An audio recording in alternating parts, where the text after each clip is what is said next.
Hi everybody, welcome to session 5 of Inspiring Future STEM Stars. My name is Zawaideh and this is my Girl Scout Gold Award project. Some general reminders. This session will be recorded and uploaded to YouTube. If you do not wish to be recorded, please keep your camera and microphone turned off.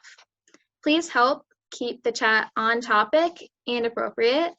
And to minimize background noise, please keep your microphone muted unless you have a question or something to say. So if you're just joining us for the first time, my name is Zawaideh. I'm in the 11th grade. This is my 10th, I think I'm going on 11 years of being a Girl Scout now. I absolutely love STEM and I created this project to help inspire other girls to pursue STEM as well. So it's time for our guest speaker. So I am very pleased to introduce you all to Aisha Bowe, who is an aerospace engineer and the founder and CEO of STEMBoard. Thank you for joining us today, Aisha.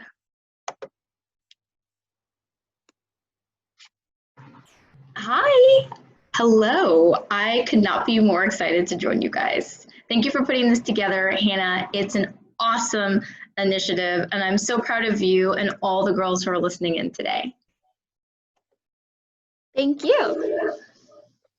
If you have a screen presentation, you are more than welcome to share it. Awesome. Thank you. So I want to know a little bit about each and every one of you who joined today.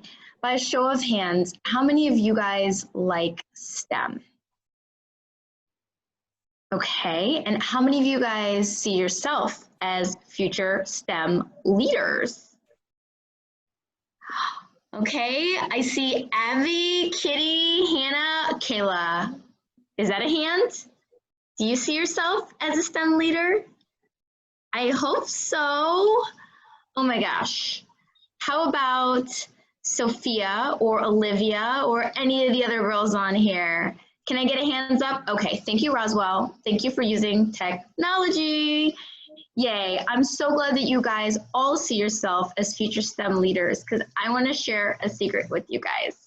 When I was your age, I didn't see myself that way. And that's why I'm so excited to share a little bit about my story with you and to tell you guys that you absolutely can do whatever it is in your life that you imagine.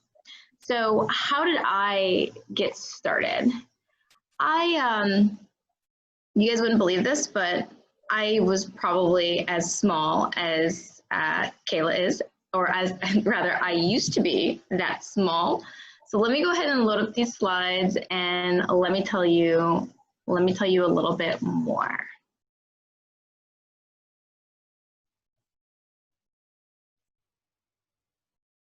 Can you guys see my slides? Yes, we can. Awesome. Can you see me as a goober on the right-hand side there? That's me as baby me. And the reason why I want to share this with you guys is because when I grew up, I was really, really happy and I was excited, and those are my parents in the center, but I didn't realize that I didn't have a lot of things that a lot of other kids had. And what you guys will notice is on the left-hand side, that's me and my dad. My dad came to the United States from the Bahamas to go to the University of Michigan in the late 80s, which I know seems like so long ago. But in that time, they weren't thinking about my daughter is going to be a future STEM star. They were thinking, I just want my kid to grow up and be happy and be healthy and be safe. And so as a little person, I never really saw myself as an engineer. And in fact, when I went to high school, I wasn't really very good. I wasn't focused. I wasn't a star like Hannah. And the motivation for me wearing my star earrings today, I just wanted to disappear because as a girl, I didn't feel confident. I didn't feel like I had a place, and I know so many of us struggle with that every single day. And most importantly, I wasn't nice to myself. So I want to know really quickly, as a show of hands, who here on this call said something nice to themselves today? Like, how many of you guys woke up and said, I'm awesome, or I'm cool, or I'm pretty, or I'm smart. Did anybody on this call say that to themselves today? Okay, we've got a few, but it should be everybody, because you have no idea how far saying something nice and being nice to yourself will take you in life. So let me tell you guys a little bit more about me. So I went from high school to community college. I didn't go directly to college because I didn't think that I was good enough to be there. And once I was in community college, I thought I was going to be a business student, but guess what, ladies? I wasn't all that good at business. And so I found myself feeling lost after the first semester. And I had a conversation with my dad, and my dad said to me, hey, I think you should take a math class. And I was like, what? Why? There was math in high school and I wasn't that good. So why should I take math in college? And for him, he had just started going back to engineering school. So my dad got an engineering degree at 40. I'm not even anywhere near 40 yet, but he had the courage to do that at 40. And so he said to me, you know what? Why don't you just try? And so I started my undergraduate degree in aerospace engineering with pre-algebra in a community college. And once I got an A in that class, I got an A in another class. And eventually I ended up in calculus. And you know what I found out, ladies? I found out that I could have been a lot further in life if I had just taken the time to be nice to myself. If I had just taken the time to do the things that you learn to do in the Girl Scouts, like build your confidence and self-esteem, practice your presentation skills, and put yourself out there. And so each and every one of you, in many ways today, if you said something nice about yourself, are further ahead in life than where I was when I was your age. And so what did this mean?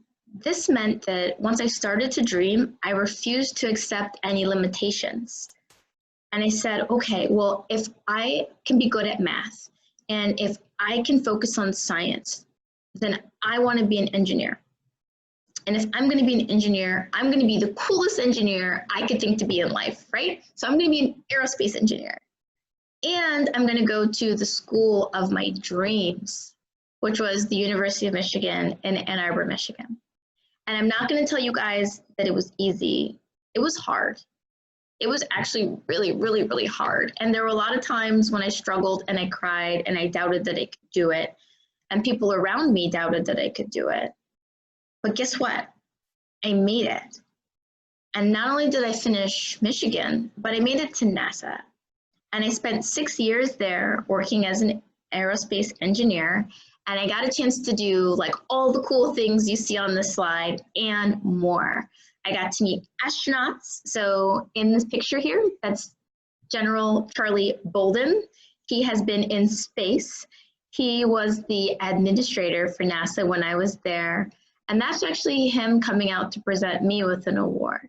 That represented a moment in life that I never, ever could have dreamed was possible. I also got to mentor. So on the right-hand side of the slide, you'll see a guy by the name of Teron Arnold. Teron was my intern at NASA, and guess what? He didn't even finish high school because there was a program where we could bring over high school students to work with us. And so that's what I did. And I also had the opportunity to meet a woman who I hope you all follow. She's phenomenal. I've been mentoring her since she was 13 years old. Her name is Claire Luce, and now Claire is a sophomore in aerospace at Cal Poly San Luis Obispo, and she's getting ready to be a aerospace engineer when she graduates. And so the power of knowing that you can do it and that people around you will support you and inspire you, oh man, you guys, there's nothing that can beat that. So after NASA, you might say, well, okay, Aisha, what's next, right? Like you got your degrees in aerospace engineering, you finished a master's, you went to NASA, what else are you gonna do?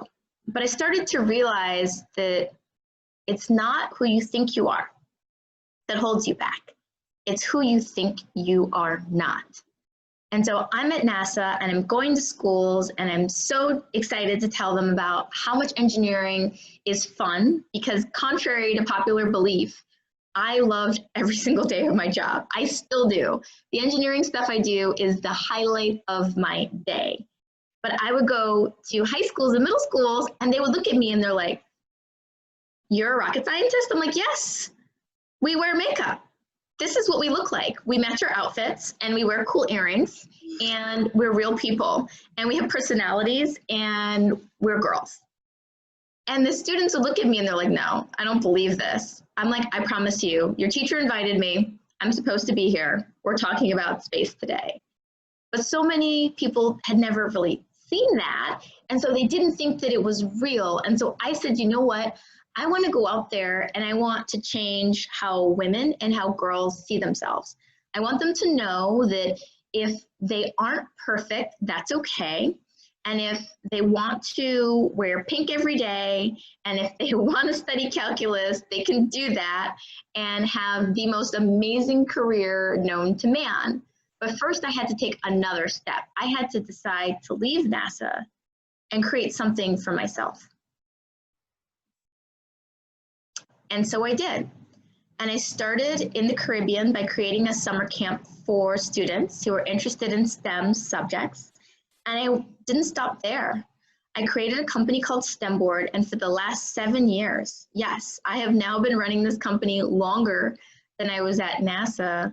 We have worked on engineering topics, and we have created coding kits to help expose students to the fundamentals of hardware and software design. I've gotten to travel around the world, from South Africa to Oslo, Norway, and places in Asia, and talk about the importance of STEM education, and the excitement in the field of being a STEM engineer, and also show people that being an engineer doesn't mean that you do one thing for a long period of time. It means that you're capable of doing everything that you dream of for the course of your life and your career. So what now? Lingo. So I was having a conversation with my team about how we could do more for students. And as I mentioned to you guys, up until a few months ago, we were engineering these workshops and these camps, and we were having so much fun with our students, but we wanted to do more. And what I love about the mission of the Girl Scouts and empowerment and community is that if you see a problem in your community, fix it. And the problem that we saw was that students were at home and they needed to have support in a virtual environment. And what better way to do that than to give them a box, give them something where they could build and they could learn in a safe environment that was self-paced. And so we came up with this kit called Lingo. And what you guys are seeing is all the pieces of Lingo. And when I tell you that people thought that I was crazy, they're like, how are you going to do this in a pandemic? How are you going to, get your team to work in a distributed environment and create something that people are going to use? And I looked at them and I said, the same way that I finished my undergraduate degree when you told me that I couldn't, and when I went to NASA when you told me that I couldn't, and I started this business when people told me that I could not. And that is what we've been working on lately, right? We saw a problem and we decided that we were going to fix it. And Lingo was what we created in order to help us do so. So with that, I want to stop talking to you and start talking with you. And I want to leave you guys with this idea that it's so hard to emulate success that you can't define. So thank you to Hannah for creating an entire series where you can be around people who you can emulate and follow in the path of their footsteps. Thank you so much, Aisha, for sharing that wonderful story with us. It was completely inspiring. Oh, thank you. So do we have time to answer questions? Because I really want to hear what's on your mind. Yeah, we do have time for questions, actually. So I actually have a question. So what is your advice for somebody interested in pursuing aerospace engineering? Because it's also something that I'm possibly interested in. Wow. So my advice is, one, get active, and talk to people who are in the field. So what I love about this experience is you prove that we are real people, right? I got an email from Hannah. I read the email. The email was awesome, so I answered the email, and here I am to answer her questions. So each and every one of you guys should take that as inspiration to go to LinkedIn, talk to your parent, and safely structure communications where you can ask people who are respected professionals about what they do.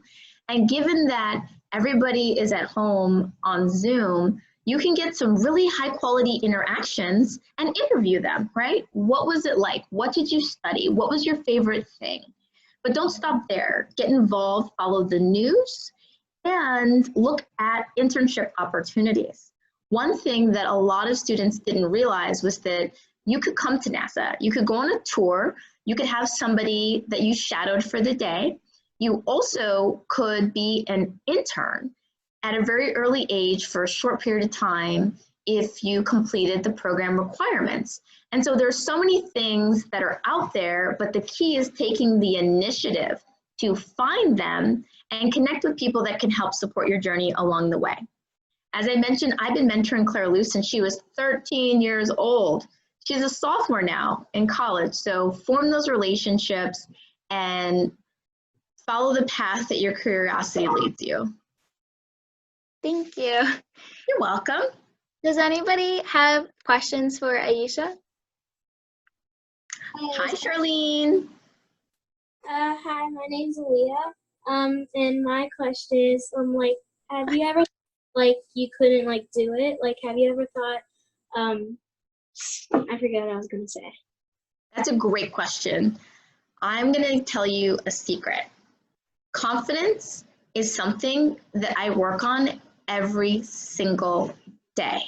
And that's why I asked you ladies if you said something nice to yourself, because I literally get up every day and let me show you, I'm gonna show you guys something. You see this book? It's called Praying Through It. Every day I get up and I say a prayer and I imagine myself being successful. I tell myself that I'm great, and then I attack the world because it can be really, really hard. I mean, all that math, all that science, all those years when I wasn't sure that I was going to make it, prayer and inspiration is what got me through. It was talking to people who were successful. It was talking to people who told me I could be successful. And so every day I work on it, and I encourage you guys to do so too. Because the setbacks that you experience in life right now are only momentary. Eventually, all the hardship that you will have experienced and all the work that you will have put into being great will pay off, and you'll look back and you'll say, I knew I could. Thank you. You're welcome. Thank you for the question. How many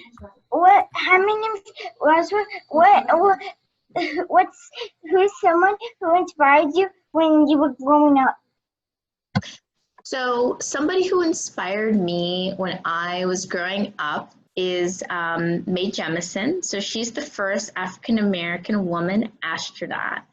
And for me, that was like, wow, that is incredible, right? Like, I would love to be like that one day. I also was always inspired by people who were resilient, because I have people who are inspirations who are not just women, but they're also men too, right? People who practiced just basically work ethic and the desire to succeed in adverse circumstances. So there's actually somebody right now that you guys can look up that I think is really, really inspirational. And his name is David Giddings. And he is, just like, he's completed ultra marathons, he's really smart, and he talks about all of these things in his life that came about because he felt challenged and he thought that he couldn't, and he realized that he had to develop strength not only in his body but in his brain. And I thought that was a cool subject. Like, a lot of people talk about getting stronger and, you know, they want to run further or they want to be able to swim further. when really you have to develop strength in your mind to withstand all of the things that can set you back. So that's a key takeaway from today. Try to develop strength in your mind so that you can withstand the challenges, because school is hard. How many of you guys have had a hard math class? I know it's more than just us, right? But you survived, right? You made it. We all made it to the Zoom, but it was hard. And the reason why we made it was because we believed in ourselves, because we knew that we could, and we did. And so if you guys just say that to yourself just a little bit every day, you're going to look back and you're going to say, I overcame that challenge. I made it because I believed I could, and so I did it. Kitty, do you have a question? Yeah, my name's Sabrina, and I was wondering what rockets you worked on, and how old you have to be an intern. Okay, so every center has its own policies, but first, my first rocket was the Falcon 1E, which they were launching out of Kwajalein at the time. Kwajalein's in the Marshall Atoll. That'll be a fun Google search for you ladies to like figure out where Kwajalein is and why that was selected as a launch site, because they're all strategic. I had just finished my undergrad, well, actually my graduate degree at Michigan. And what we were looking to do was build satellites that were the size of a shoebox. But now think about a satellite as a baby that needs a car seat. Because in order for the satellite to leave the Earth, the satellite has to ride in a rocket, but it's so small, it's going to get shaken, right? So that satellite needs a car seat in order to safely get it to its orbit.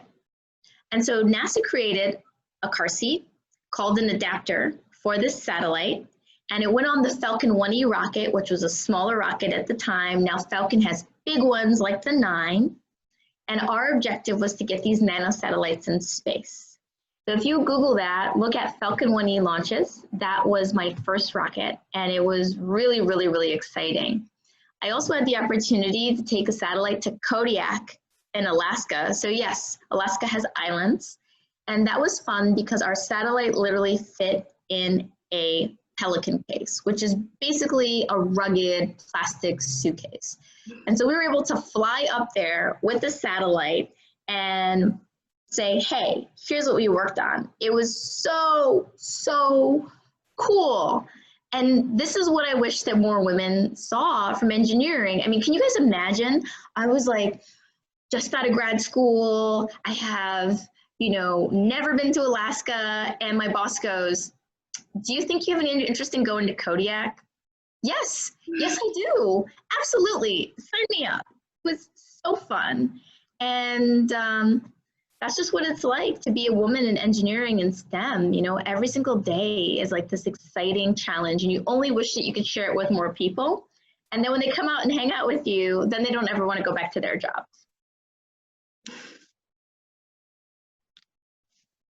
That's fantastic. What was your favorite experience from being an aerospace engineer and working on Lingo? Wow. So my favorite experience was seeing the response to it. So we have a portal where students can upload their videos of them completing the kits. And I think that whenever you create something, I don't care if it's a drawing or if it's a homework assignment or it's like a big project. When you submit it, you always sort of hope that it's good, right? Like you think it's good, you worked hard on it, but you're hoping that somebody else likes it.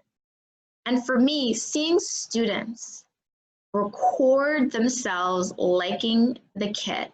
There's a video right now on YouTube where a student, highlighted all of the steps that they took, and they finished the video, and then they said that they liked it.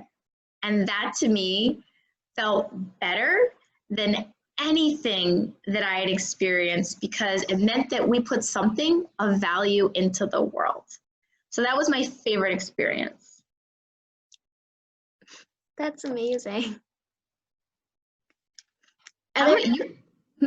Sorry, what were you saying? I want to know, what's your favorite experience in creating this series? Oh, my favorite experience was, like you said, like when I get the emails from parents of photos of their kids doing the experiments and them saying how much it inspired their kids. Like, that's amazing. And I love creating the experiments for everybody. Like, that's just super fun because I know that I'm making a difference. You are totally making a difference, Hannah, and so can each and every one of you girls. By creating, projects or even just participating and supporting Hannah's project. I hope that every one of you guys after this, says something nice about it and promotes it so that even more speakers find out so they can get on the Zoom with you. Thank you. Are there any more questions for Aisha? Okay, it doesn't. Thank you so much for coming out today. It was amazing hearing from you and extremely inspiring, and I really appreciate it. Thank you for inspiring all of us today. You're welcome. And if you guys need anything ever, please don't hesitate to send an email. You have my contact information, Hannah, and I will also be shouting you guys out on social media. And dream big, ladies. The sky is in fact not the limit. It is the beginning. Thank you. All right. Bye. Bye.